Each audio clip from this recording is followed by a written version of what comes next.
And we are just gonna open it up, and I'm gonna see one more time if I can get it to go live on Facebook, and we'll just see what happens here. Share on my group. In the meantime, feel free to post, let's do this, in the chat or in the Q&A, whichever box you feel. Q&A is easier because I can try to just answer those. Go ahead and post in the Q&A or in the chat. One, I'd like to know a couple of things about you so I know who I'm working with. I'd love to know what genre you're writing in, and I'd love to know if you're already published or still working on publishing, and we'll start there. And then I see a couple of Q&A, I see a couple questions popping up. So I'm just gonna open this up to an Ask Me Anything. And the first thing I'm gonna do is ask for your patience while I see if I can get this going here. All righty. Okay. All right. Here we go. If you are, let's see. Oh boy. Okay. Let's put it this way. If you have a question, put it in the Q&A box. If you just have a comment or are answering my question, put it in the chat. That way I don't miss questions in the Q&A. We're all over the place today. So this is what we're doing. We are just rolling with it. We're rolling with it. Thank you, Michelle. I appreciate that. AMA for publishing. You guys, this is just nuts. Nuts, nuts, nuts. Here we go. Okay, I think it's actually going live this time. Of course I can't. Yay, it worked. Okay. Okay, we are streaming on live on Facebook. We are recording here. Okay, so just for anybody who joined us after I started chatting, I don't know what has happened. We were confirmed with Michelle, so I hope that nothing has happened to her. We will reschedule with her for sure so that we can make sure that she can come give her presentation, because she is a fantastic, phenomenal resource, and she may pop in here. So what I've decided to do is to just go ahead and do an Ask Me Anything, and we will just we'll just roll with it and come back. I'll make sure to email everybody who registered for this one when we are able to reschedule it for the future. So, okay, I'm pulling up the Q&A. If you have any questions, I will do my best to answer them. I will tell you my areas of greatest expertise are in children's books and nonfiction books, whether they are self-help, business, or any of those things. But we publish everything through my publishing imprints, and we are getting more and more fiction books, so I can do a bit of that as well. All right, so I'm trying to correct an ad for my book on Amazon. Now, right picture, wrong title. That, unfortunately, although I am going through Brian Cohen's Amazon ads course again, because Amazon changed things up, I am not an Amazon expert, but ads expert. I'm still learning that system too. I have been using them for a couple years, and right now I'm trying to get better at them because we had some real big mistakes. I don't know if this has ever happened to you, but even if you set like a $5 a day budget, something really crazy happened one time, and we had one sale and it charged us like $147, which was no bueno. So Anita, I would say when you go in, I would just turn off that ad. My advice from what I know about the Amazon ads is turn off your ads, or turn off that ad and go back and start over, because when you do the ads, it should pull whatever, like it should pull your books. So when you're creating the ad and you select it from your list of books, it should pull the book cover and the title of your book. So I don't know how it would have pulled the wrong title unless there was a glitch on the back end or something else. And if that doesn't work, then I would strongly suggest Googling it and seeing, or even reaching out to Brian Cohen. I'm not sure if you participated in his free challenge or not, but they have some great information on that. Okay, so we're done with that one. All right, Heather. Hey, Heather, how are you today? So she says, I have, she's rewriting her manuscript. She's queried a ton of agents who gave good feedback but passed. Can I resubmit to them?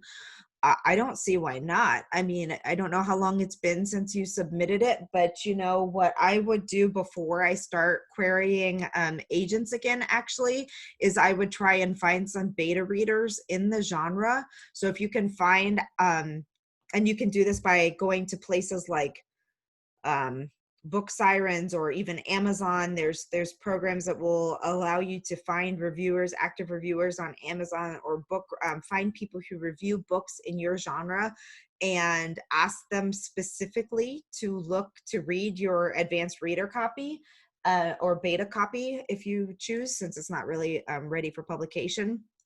And I would try and get some solid feedback from avid readers in the genre, because that's gonna, be really helpful to you and really see if there are some pieces of the puzzle that maybe are missing. So if you can get some good feedback from objective people that don't know you, that are really, really, really fans of that particular genre, then see what happens there. And sometimes it's just a matter of, I mean, depending on what type of feedback you got um, from the agents, if you've gone back and done all of those things, that would be great. I would also highly encourage you to get a manuscript review from a company like Chanticleer, or there are other places out there that offer a paid manuscript review where they will read your manuscript and they will give you tons of advice. Or even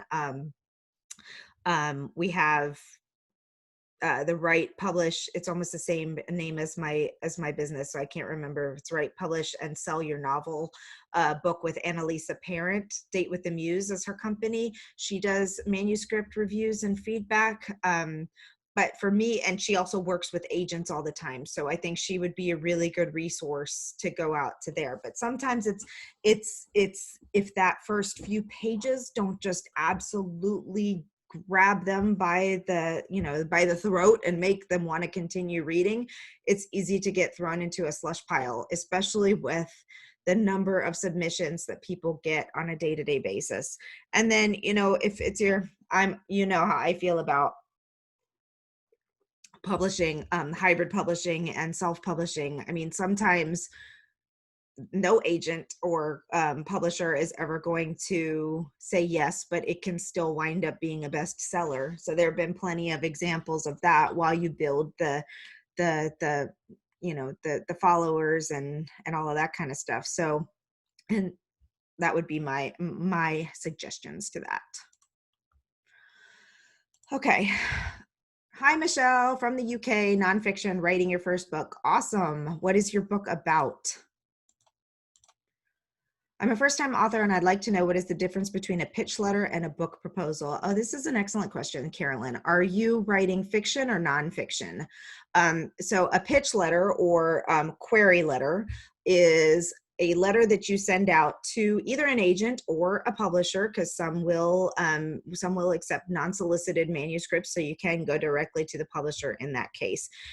It's often the query letter. You can Google query letters and find all kinds of examples, but it's going to have, a hook. It's going to have the synopsis of it. It's going to be a generally with fiction books, going out and saying, here's my book, here's what it's about, here's why you want it, all that kind of stuff, short, concise, and grabs their attention.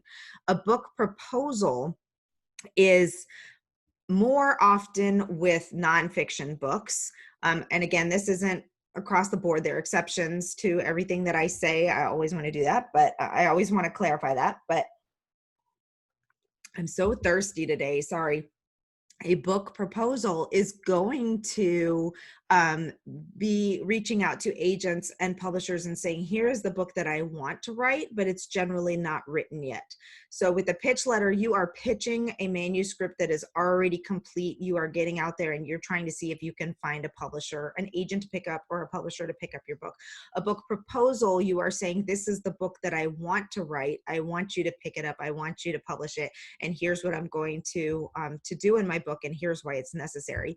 And generally they are super detailed.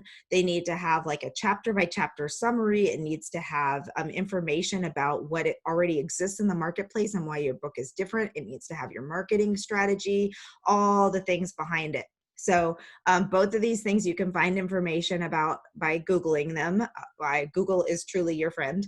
And there's quite a bit of information out there that can help you kind of set up something like determine whether, and of course, depending on your genre, what's going to be more normal. It's more normal for fiction to pitch a completed manuscript, and completed with edited and sharpened up and makes just, looks like a fantastic book that they absolutely can't live without publishing.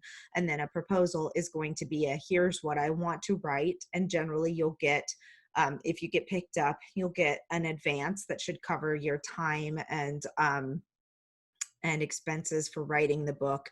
And then you'll work with the publisher to get through there. How important is having an agent? This completely, Michelle, depends on the route to publishing that you have chosen. If you have chosen to go traditional, like you want big five, as we call them over here, you want a big traditional publisher, then an agent is likely going to be necessary, because most of those publishing houses will not accept unsolicited manuscripts. So you have to have an agent to even get in front of some of those types of publishers. If you're planning on self-publishing, it's not an issue at all. You are your own agent, you are your own everything. If you're planning on hybrid publishing, you don't generally need an agent. You can go straight to their publishing agencies, and the same is true with small to medium-sized publishers. A lot of them may or may not require a publisher. So I would suggest that you first go and find the right publisher or the right list of publishers, people who publish in your genre, people who are the experts in what you are doing. So if you're writing a nonfiction on parenting, then you can go out and find publishers who do nonfiction parenting books, and then go to their submission requirements, or find and you'll be able to find whether they do solicited or unsolicited manuscripts, which basically unsolicited means it doesn't have to go through, like they'll take a manuscript at any point in time. You can follow their submission guidelines and send it in. And then solicited will have their guidelines as well. And generally, if they only take solicited manuscripts, it means it needs to have come through an agent. So hopefully that answered that. Okay. Holly Schwartz, cozy mystery genre. Just signed with publisher to publish your first manuscript. Well, congratulations, Holly. Will you be rescheduling this webinar? I will be rescheduling this webinar, and it may not be, I'm sure you'll find good answers from it too, but if you're going with this particular, if you've already signed with a publisher, well, sure, it can't hurt you to come in and get questions answered on what that's like. So as soon as we are able to get in touch with Michelle and can figure out what happened, hopefully she's okay, then we'll send out an email about it. Angela is working on her first fantasy book. Publishing information would be great. Okay, so Angela, the first thing I can tell you to do is to write a great book, and then figure out whether you are planning on trying to publish it yourself or publish it through a publisher, and then go out and find the publishers that are fantasy specific. Alrighty, let's see. Beth says, I'm having difficulty deciding my genre. Fiction, probably women's, definitely not a dystopian or detective novel. Dystery. I don't know how to pronounce that. Dystery. Sorry, reading out loud. It's a challenge sometimes. Not thrilling enough to call a thriller or suspense novel. I've been calling it a medical ethics crime novel. Is there such a category? I would guess there is, maybe on Amazon, there might be a subcategory, but I would suggest that you go look at the BISAC codes, BISAC, and see specifically where they are. But sometimes you have to put it in a large category that for the purpose of the big picture categorization. And then you sneak around and you find other similar books on Amazon and figure out what those subcategories are. But really, I mean, there are some books that just they're not easily and just perfectly categorized. So they do fall in a little bit, which is why Amazon allows up to 10 categories, which is why when you post it on Ingram, you can post, when you publish through Ingram Spark, you can choose 3 categories. So what I would do is I would pick the big, the one that's closest to it.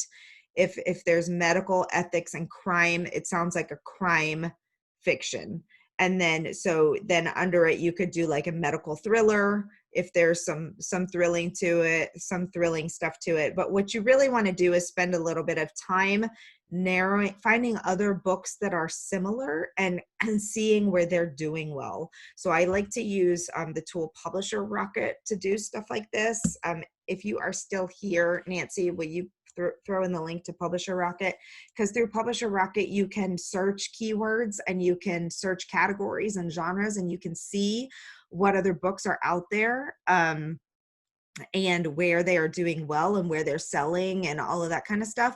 But I would say that with 3, I wouldn't put it in women's fiction, because if it's got all these other things going on, like for me, when I think of women's fiction, I'm thinking of books that are more like closer to romance, or closer to a story that's more like, you can classify it in women's fiction. It's a huge umbrella category for basically anything that women would enjoy reading, right? That's about women, for women, all of those types of things. But if it's got something that falls into medical thrillers or medical crime or anything like that, then I would put whatever you can get to the closest to that, which is probably going to be crime, is going to be your best guess. But I mean, there's a lot for self-publishing authors, there's a lot of trial and error that goes into this. And for me, one of the best things to do is to get your book out to advanced readers and start getting their feedback. How do they feel that it fits in there? Do you look at social following when publishing a new author? So again, this depends on the type of following, the type of book, and what it's going to do. There are some books that are picked up with authors that the book is so needed and it's so relevant that the following doesn't matter. But with a lot of hybrid publishers and smaller publishing agencies and things like that, then and even with some of the big ones, like this is here's the simple answer. Publishing is a business. The book has got to sell. So a lot of money has to go into producing a good book. When you really think about what goes into everything that goes into it, from editing, from the layout and the design of the book, from the ebook conversion, from the production of galley copies and copies to share with advanced readers, to the marketing, to all of the things that go into a book. It's a very, very expensive endeavor. But at the end of the day, to get a book that's performing super well out there. So the social following is important, but even more important that is the right social following. So you can have a smaller, super engaged community that can still look appealing, or you can have a large appeal. But at the end of the day, the question for a lot of publishers is, can we sell this book? And what's it going to take us to sell this book? And if the author comes with a large following of people that are anxious for that book, then that's obviously much more appealing, because you want to try to make as much money as you can, because publishing is a business. And that's why a lot of times authors will get what's called, for large publishers and some medium publishers too, depending, every publisher operates just a tiny bit differently on things like this, but you'll often get an advance, and it's called selling out your advance. So they do a print run. In the self-publishing world, we do mostly print on demand. So as someone orders your book on Amazon, it is printed and shipped and sold. So then you get into what happens with the traditional publishing world, which is they do print runs. So once the book is finalized, they do a massive print run of, I don't know, let's just say 5,000 books. It's probably more than that in many cases. So we're looking at a medium-sized publisher here, 5,000 books they ran in the first print run.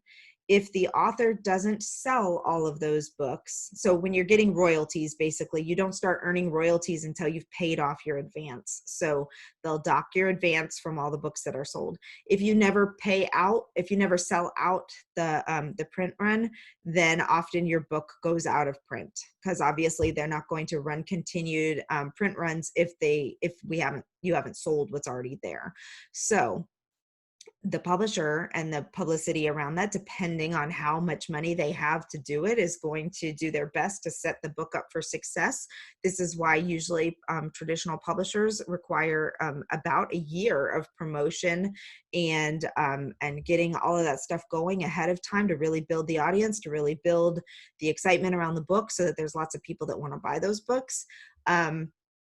If you can't sell the book, then it's a much harder situation to pitch to people, especially if there's other people that are coming for and pitching the same publishing house with books or with an audience, if that makes sense.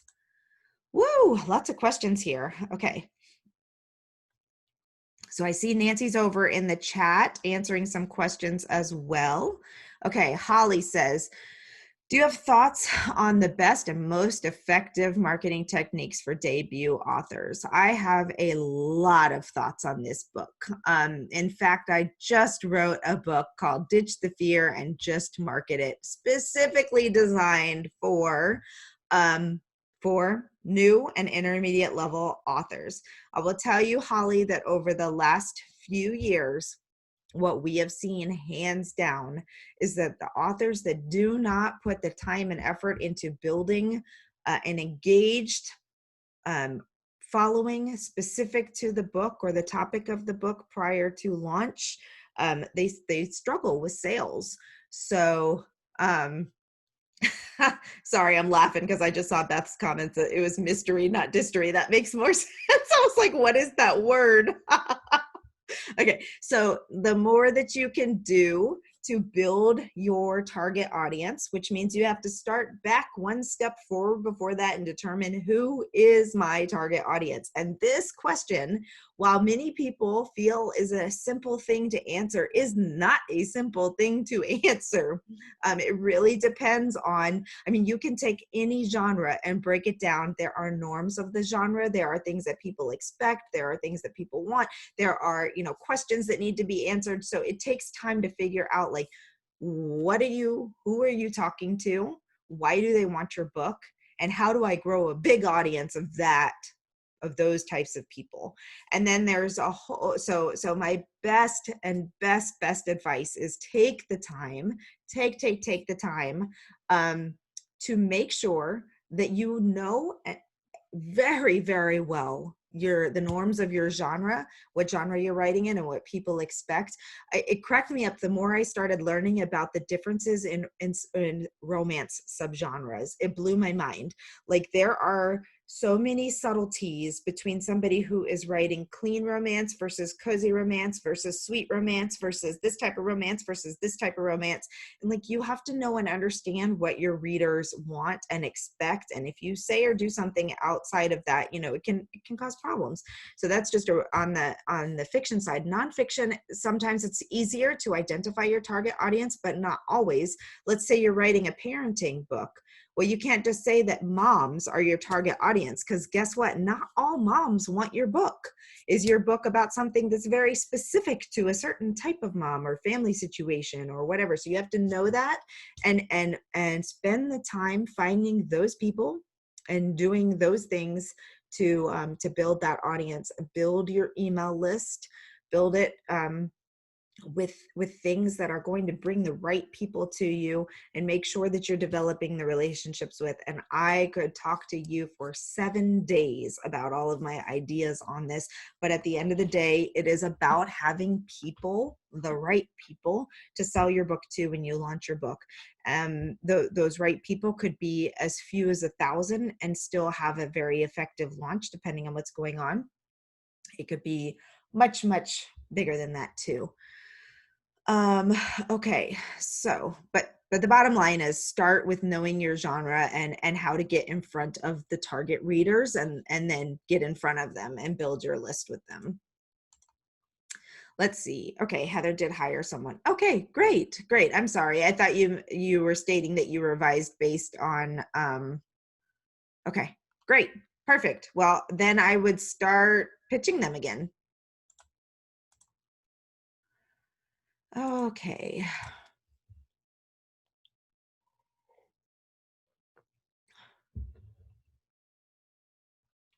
My first nonfiction is introducing my method of conscious journaling. Very nice. So you're going to want to make sure that you focus around building an audience of people who are very, very interested in that topic or definitely want to have, are leading in that direction, and be creating content around that. Okay, when requesting reviews from well-known authors, what would they have to benefit from me? From giving me a review, wondering how I would word that to get a good response. So this is an interesting question, Mardine, because it's going to really, like, at the end of the day, there, really is no reason for people to do that. Like, it's just, other than giving back because they are also an author and want to help out authors. Sometimes it might be a promotional thing for them. Like, if maybe you reach out to somebody and they have a book that's coming out, maybe they want to get their name in front of people again. I mean, there's all kinds of reasons, or reasons people would or wouldn't want to do this. But at the end of the day, if you start by creating some buzz and excitement around your book, and they see that it's doing well and that people are talking about your book, then it's good for them to have their name on it as well. I just saw a book what book was I reading? I can't even remember, but Stephen King was one of the people who gave a blurb on it. So why would Stephen King, one of the busiest horror authors in the world, leave a review on a book like this? It's because it brings more, when he sees a book that's doing really well, it brings more attention to him to have his name on there, as well as providing credibility. So the answer is always, what kind of win-win situation can you set up? So when you're reaching out to well-known authors, this is my best advice. It is, one, make sure when you reach out to them, it's a personalized email, and that they know who you are, and that they know that that they know that you know who they are, and that you have read their books. So it's always great to say something like, hey, Brene Brown, your books have been the best thing that have ever happened to me. When I read, oh my gosh, I just totally blanked on any of the names of any of her books. Daring something. This is why I don't like to do this live. Okay, I'm just gonna, Daring to be Great. I know that's not the name of the title, but on page 72, when I read this paragraph, my life was forever changed. All right, let's flip back to a fiction author to make this more real. Okay, dear Stephen King, I remember the first time I read it. I was 13 years old, and I was terrorized for the next 30 years of my life of clowns. I have never read a book that impacted Darren Greatly. Thank you, Heather. I have never read another book that impacted me like that.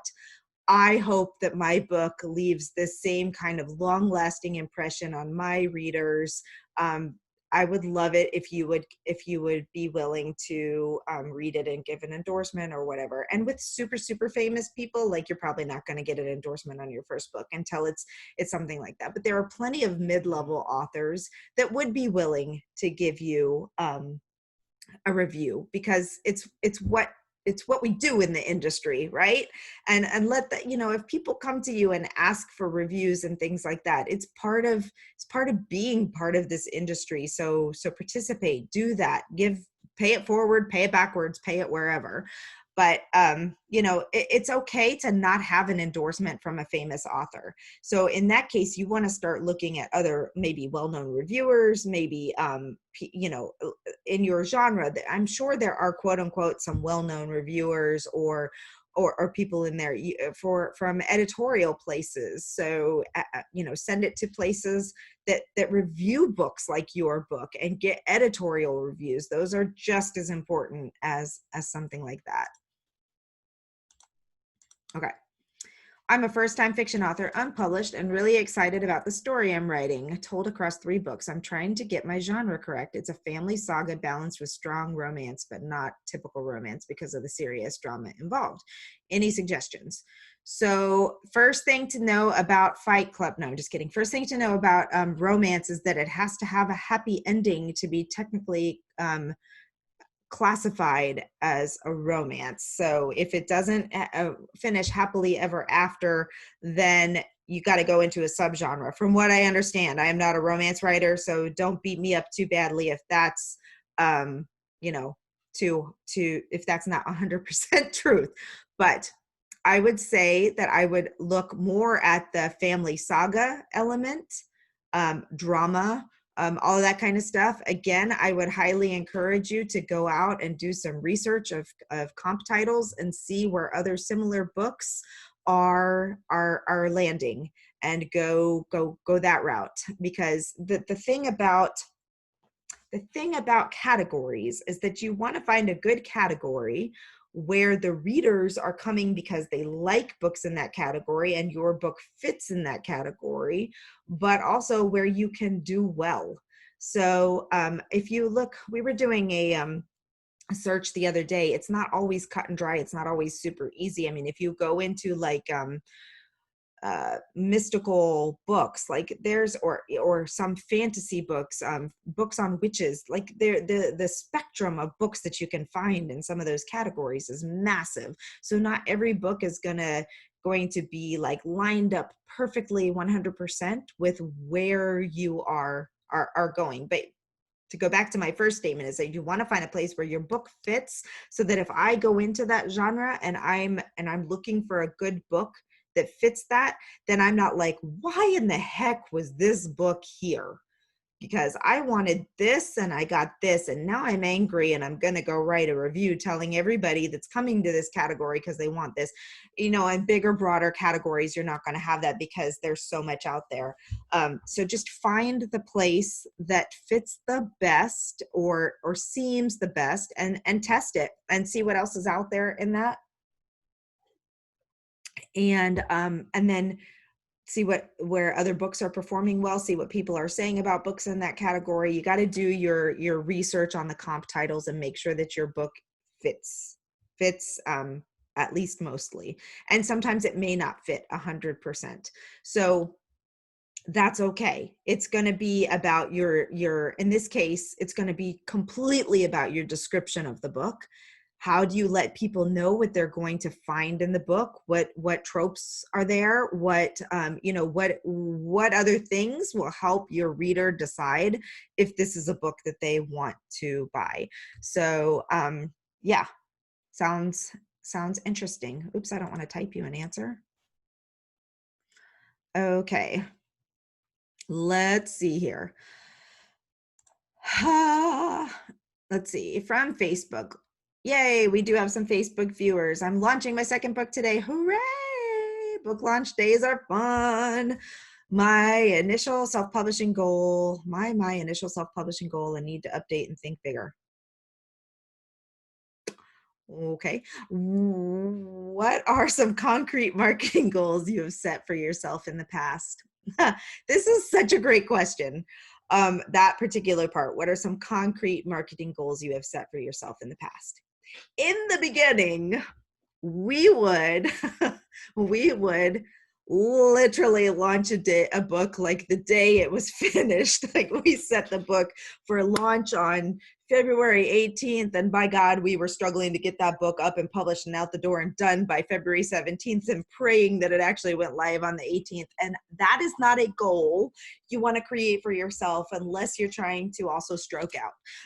Not fun. So our goals began to back way up and to say, what can we do before the book gets out there? Because what we found was the longer we spent working on our books, the longer we spent preparing them, the longer we took the time to grow our launch team and our people that were in this for us and happy to talk about these books and do all these things, the better we've had. So now our marketing goals are, how long how many advanced readers can we get on our email list to grow that email list, even if they don't all buy the book, because we're giving it to them for free. You know, how many reviews can we get? How many can we do these things? Because what we have found is that for a lot of authors, more important than the book sales on launch day is the noise that is put into the world about the book. How many people are posting on Instagram about your book? How many people are doing your Instagram tour? How many, or influencer tour? How many reviews did you get on Goodreads? How many reviews do we have on Amazon? So we know that that type of activity around a book will create book sales and interest in the book. So our marketing goals are largely based on reviews and based on people posting on Instagram or wherever, people participating in talking about our book, as much more than sales. And if you didn't do that type of lead in, that's okay. You still have time to go back and do that now. But I will say it's a lot easier when you're giving away an advanced reader copy. When you get to the point where your book is published and live, you want sales. So it's hard at that point to continue to give it away. But I would say find influencers in your genre and send them a print copy of the book and ask them to review it, and ask them to hold up a picture on social media, ask them to write a blog post, ask them to do whatever they're doing about it.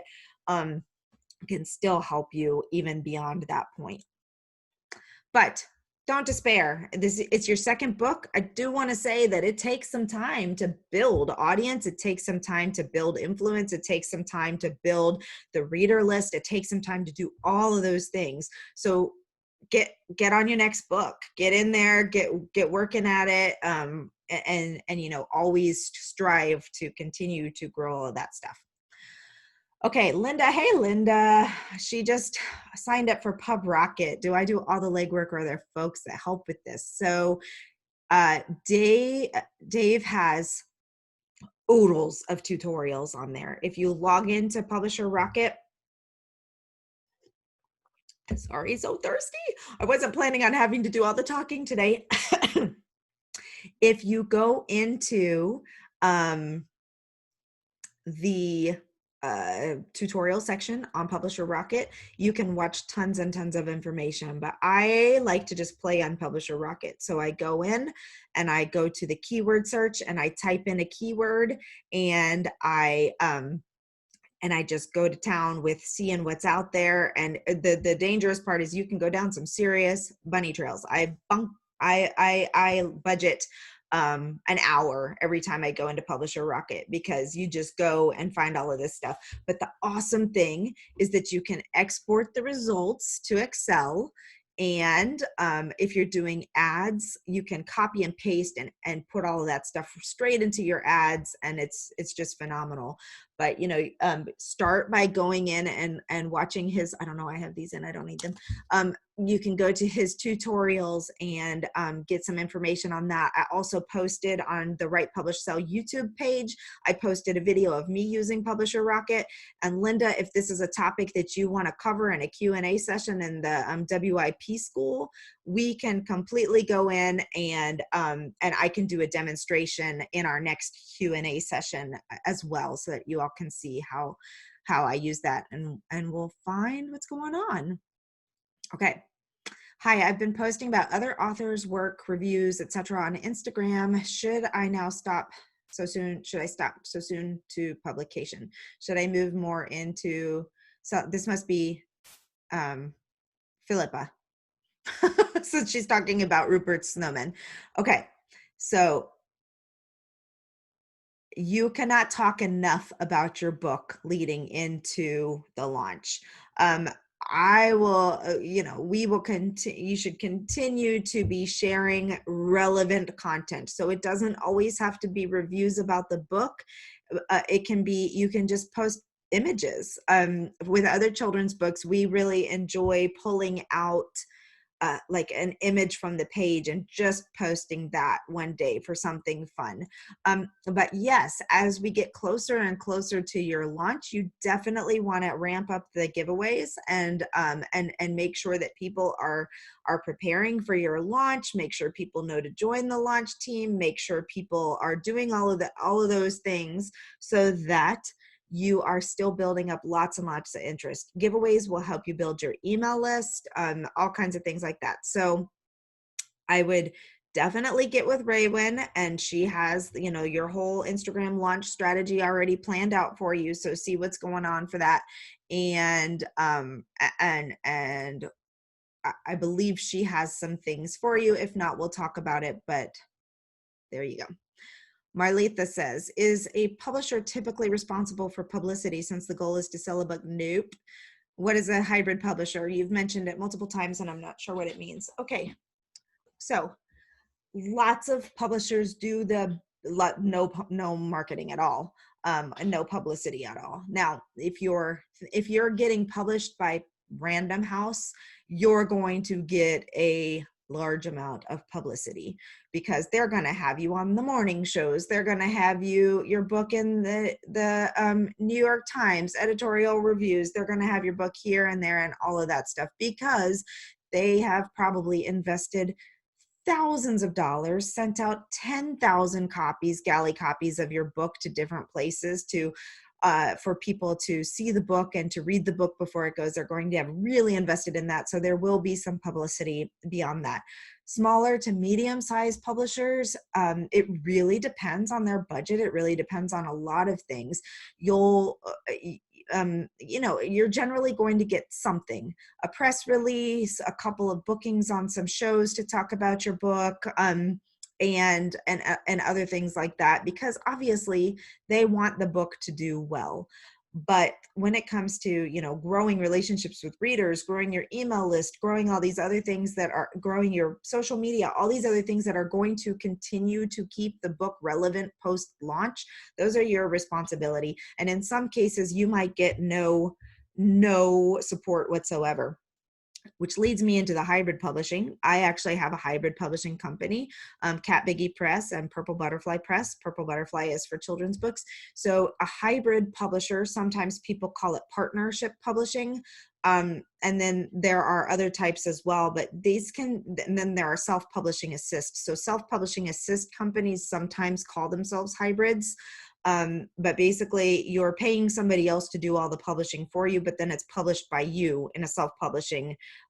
So you'll have companies, and these are great companies, because if you don't want to figure out how, well, most of them, there are some bad nuts in there as well, but if you don't want to figure out how to do the layout of your book, how to do an ebook conversion, how to figure out the categories, how to, you know, do all these types of things, you hire a self-publishing assist. They do all the legwork because that's what they do. Your book is out there and off you go.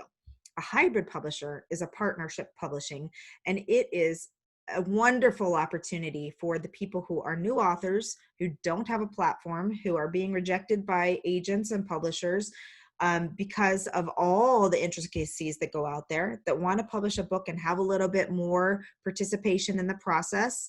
And basically it's a partnership because the author contributes to the cost of publishing, but the publishers publish as they would if you were being like they're legit publishers. They're out there doing the things that traditional publishers would be doing. But because it is expensive, because it may not have a large shot at blowing things out of the water on the first time out there, it gives an opportunity to other authors to do that. So generally, because you have participated, you have partnered in the expense of publishing and the cost associated with publishing, your royalties are much higher. So you're looking at 50 to 60, sometimes 75% royalties instead of the 10 to 12 to 15% royalties you would get with a traditional publisher. So there are lots of benefits depending on what you're trying to do, depending on who, you know,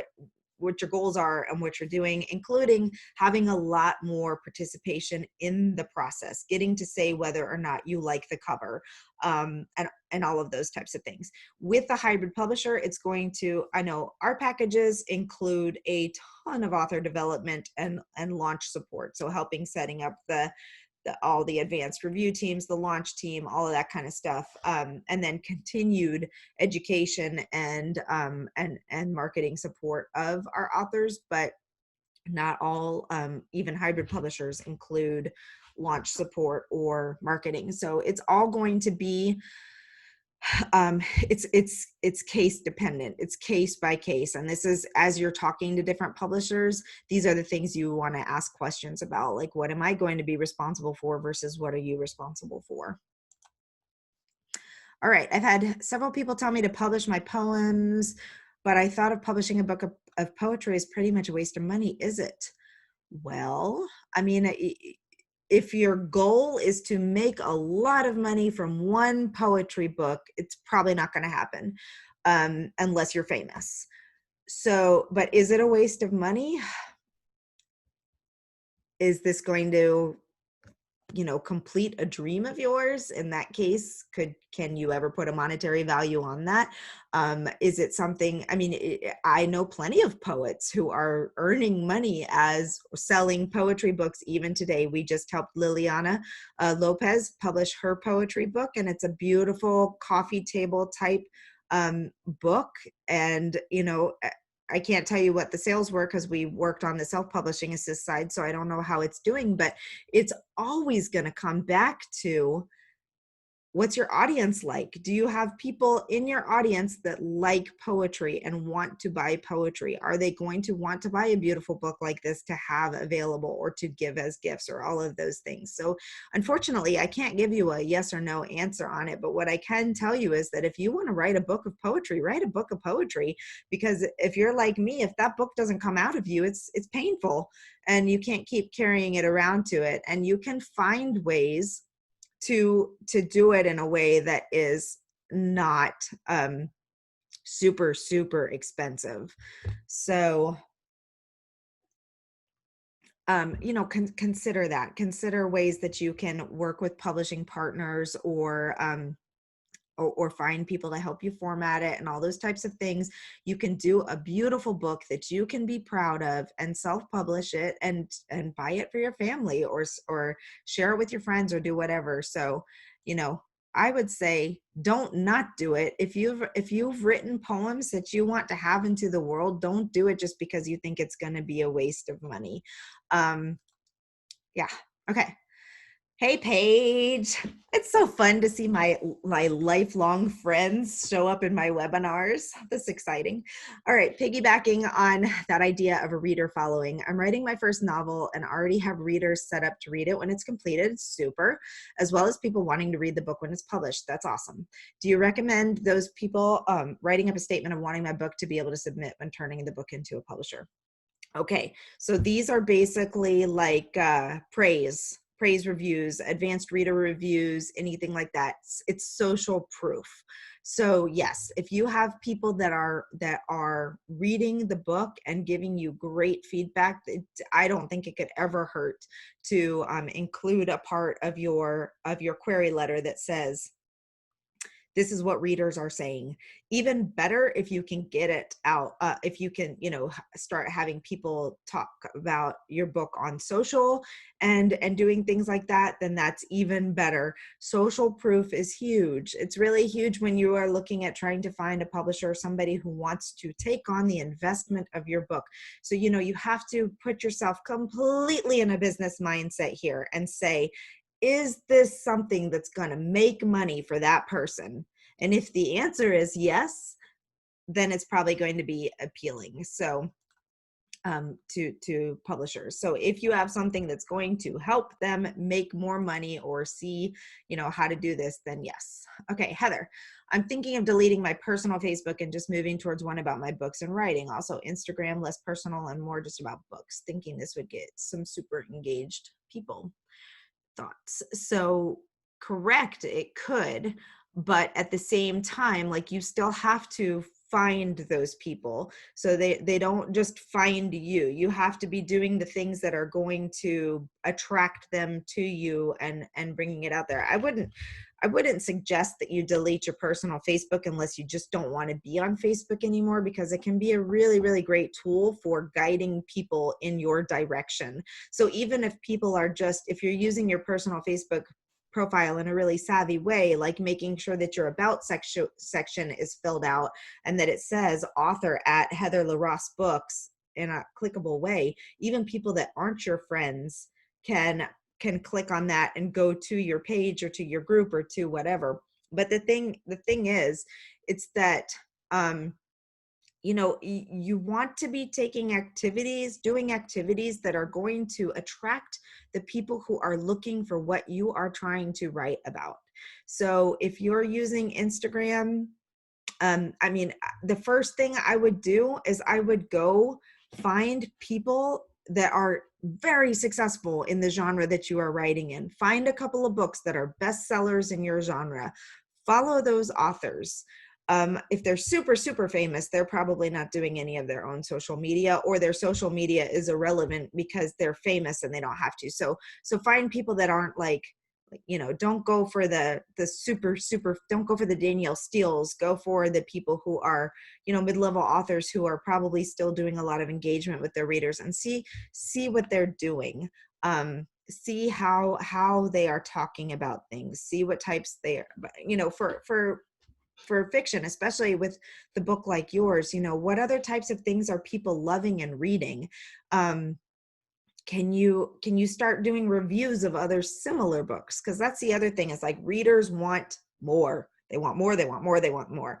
I love to use the example of World War II fiction, primarily based in Europe, of kick-ass women. That's who I love to read. I love to read the stories about the women who made a difference during World War II. I will read pretty much any book that falls anywhere in that. So if I'm following a reader, like the author of The Nightingale, loved that book, but it takes time. Kristen Hanna is not just going to pump out a book like that every month. It takes time to write a book like that. So in the meantime, if she's recommending other books or giving her thoughts on similar books or talking about other authors, then I'll go buy those books in the meantime. Promoting other authors does not take your readers away. It actually helps them realize that you're continuing to give them what they want. So you can do reviews of other similar books, but definitely take some time and go in and find out what other authors who are doing well in your genre are doing, and mimic that.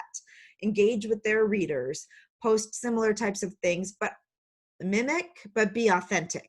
That's my thing here. Like, you can't be that person, so don't be that person. Be you, be Heather, but Heather who is being savvy and knowing what readers of the genre are relating to. So but Alice Hoffman didn't have to have a newsletter until this year, because Alice Hoffman is Alice Hoffman, and her books have been made into movies, and she's famous, and but we are not Alice Hoffman. So until we have Alice Hoffman's status, until we've gotten a book out there that does that well, until we have Practical Magic, until we have all of that, we have to do the work. And the other thing I'm going to tell you is that a team, people to help you do this stuff, because you can't do it on your own. I did a writers conference this weekend for romance writers, because I want to explore this genre. And you guys, by the end of like 3 pieces of content, 3 presentations, I was just like, I can't ever do all of this stuff. And it's like, no wonder all authors are exhausted. But I can do all this stuff because I have invested in people that help me do this stuff. I don't do anything on my Instagram. I was telling in a coaching call that I did with my group coaching program this morning, I was telling them I have 5 Instagram accounts. Alexa Big Wharf, which is my personal one. I randomly post whatever comes to my head on that one, because I'm just building a brand around Alexa Big Wharf, and I am scattered, and so is my Instagram feed. Then we have the Women in Publishing Summit. We have a Write, Publish, Sell. We have Purple Butterfly Press. Those 3 are my business ones. I don't touch them. I have hired somebody who knows what the heck she is doing with them. She does her thing. I go in there and I respond to comments. If we get personal messages, I look at them. But when it comes to the strategy of Instagram and what's going on with that, she does it. And it's working because she knows how to do that, right? And it's so much of a relief for me. And then we have Sunshine After the Storm, which is my nonprofit, and I post things when it's appropriate or when I have something. Okay, how do you build your following or your reader list? It takes a lot of time. Start with knowing who your target audience is, and then do things, create things, talk about things that they're interested in. And I would recommend my book again. I did not intend for this to be a pitch fest on my book, but I would say that Ditch the Fear and Just Market It is designed for people who have this question and getting started out there. Oh my goodness, my poor dog's going nuts. Okay. I might need to let her outside in a second here. It's 12 o'clock. I'm happy to continue answering these questions. If you guys want to stay. If you don't, I think I'm going to need to let her out quickly though. So give me 2 minutes. I'll be right back and I'll continue answering the questions. I'm going to pause the recording so replays don't have to sit through this. Once we know what happened and what's going on, we will get this rescheduled and we'll send out an email to everybody and get Michelle back in here because she's a great resource to talk to. And thank you for hanging out with me. I hope you got some interesting information from it. Be sure to check out all of our resources. We have a YouTube channel. It's Write, Publish, Sell. Look it up, subscribe to us. We're putting interviews and things out there. Follow us on Facebook, either Women in Publishing Summit or Write, Publish, Sell. Sign up for our newsletter. We send out information every single week that answers these types of things, that, promotes our webinars and content. And we got lots of stuff out there on the website and resources for you. We'll soon be getting ready to kick off stuff for the next Women in Publishing Summit, which I cannot wait to tell you about. We have some really big news, including Jane Friedman has agreed to be a speaker. Whoop, whoop. So I'm super excited about that. She is a massive voice in the indie publishing world, and just a boatload of knowledge coming from her. And I will be happy to support you any way that we can. So thanks, Paige. I appreciate you being here, and everybody have a fantastic day. I'm going to go drink like a gallon of water. All right.